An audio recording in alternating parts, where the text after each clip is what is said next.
Hey guys, I'm Tom the Tech Chap, and it feels like I've got my own little genius bar going on here because I'm surrounded by MacBook Pros. Because I want to find out if there's really that much difference between the M1, the M1 Pro, and the M1 Max. And so to find out, hopefully, I've got the MacBook Pro 13. This is the current one you can buy, although it's about a year old. The standard M1, along with 16 gigs of RAM, or Apple's unified memory. And then we've got this guy, which is the entry-level spec MacBook Pro 16 with the M1 Pro, and also 16 gigs of unified memory. And then finally, we have the money no object, basically, pretty much top spec MacBook Pro 16, M1 Max, the very top SKU, and also 64 gigs of unified memory. And so your first thought is, Tom, that's not fair because these have 16 gigs and that's 64, and you're right. This would be a little bit fairer if this also had 16 gigs of RAM, but well, these are the three laptops I have to test. Also, when you do go for the M1 Max, regardless of what amount of RAM,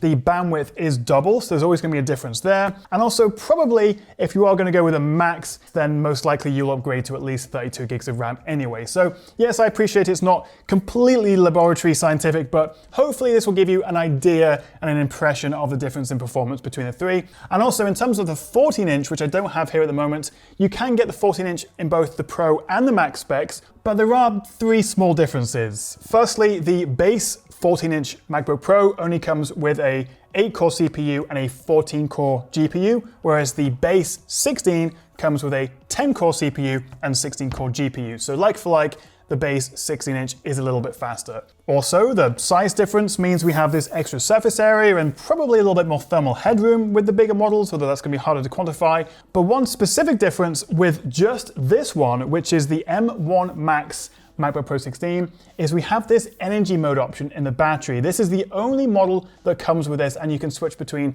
low, automatic, which is on by default, or high power mode, which doesn't change the clock speeds or anything, but it unlocks some of the fan restrictions. So you'll probably hear the fan whir up a bit more, and you'll probably get better sustained performance. But for this test, I'm going to leave it in automatic, which it is by default. But let's kick off with a bit of Cinebench and Geekbench, and immediately you can see that the single core is pretty much the same between all three chips. But in terms of multi-core, going from the M1 to the Pro, there's a good boost there, but then nothing really gained going to the M1 Max.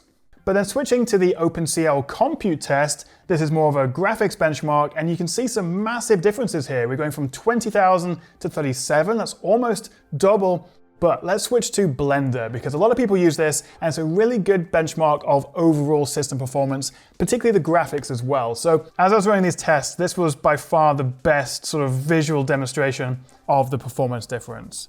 Now, to render 500 frames of this project, it took 5 minutes on the Max, 13 minutes 49 on the Pro, and 23:49 on the base M1. I also played a bit of Shadow of the Tomb Raider on these three, which obviously is the industry standard benchmark for testing new MacBooks, but it's one of the few games with a benchmark tool that runs on Mac. And at Full HD Plus, we're getting 22 FPS on the M1, 51 on the M1 Pro, and 90 on the M1 Max. But really, if you want to play games, then you should probably just get a Windows PC. And finally, firing up a bit of the 3D Mark Wildlife Extreme benchmark, which is technically an iPhone/iPad app, but it is available on the Mac Store, and I thought I'd give it a go. We're looking at 28 FPS versus 56 versus 106 frames per second. But what about video editing? I think for me, this is the most important area, as I spend half my life in Premiere Pro, and actually having just recently updated to the 2022 version, I did notice some significant boost to performance. So make sure you are running the latest Premiere version. And in fact, pretty much the whole Adobe suite is now optimized for M1. But obviously the Pro and the Max, not only do we have that raw performance with the more CPU and GPU cores, but we also have that dedicated media engine. But just watching these side by side playing back on the timeline, the Max is consistently a lot smoother. We do see more, as you can see right here, juddering and slowdowns, even on the M1 Pro and the standard M1 as well. So in my experience, even just scrubbing around the project, the Max is noticeably smoother.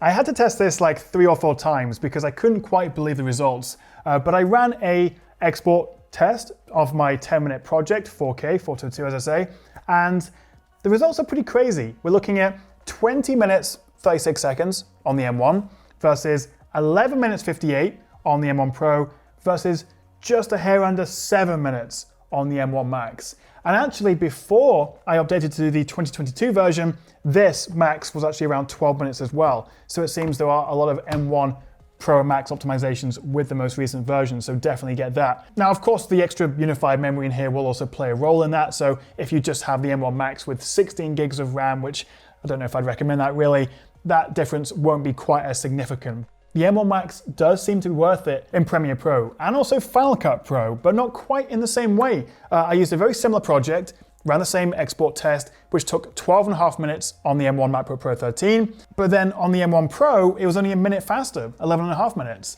compared to the M1 Max, which was just under 7 minutes. So it's 5 minutes quicker, which may not seem like a lot in the grand scheme of things. I mean, you could just go make a cup of tea or make a thumbnail or something, but that adds up over projects. So I didn't know if this would be the case, but if you are a video editor, then it seems like the M1 Max is the way to go. However, not so much if you're a photo editor. I loaded up 500 raw photos in Lightroom and timed how long it took them to convert to JPEG.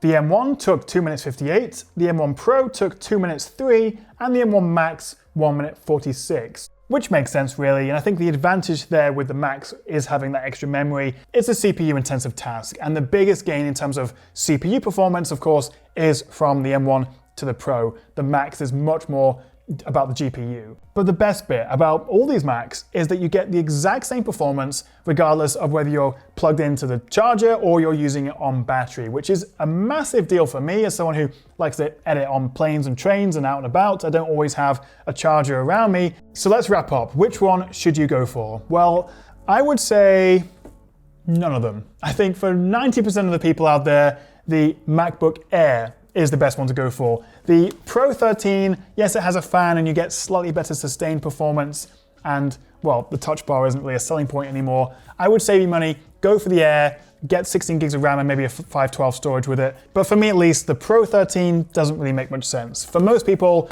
for just general use, get the MacBook Air. Between these two, it's a bit more straightforward. How important are the graphics for your workload? If you're a video editor, graphics designer, game designer, 3D artist, one of those things, then yes, definitely get the Max. It does make a big difference.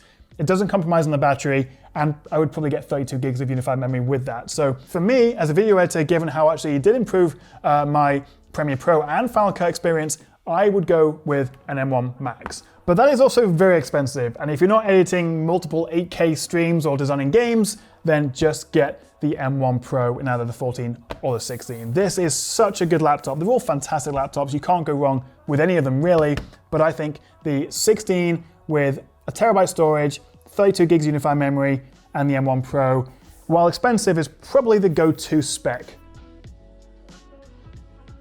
And breathe.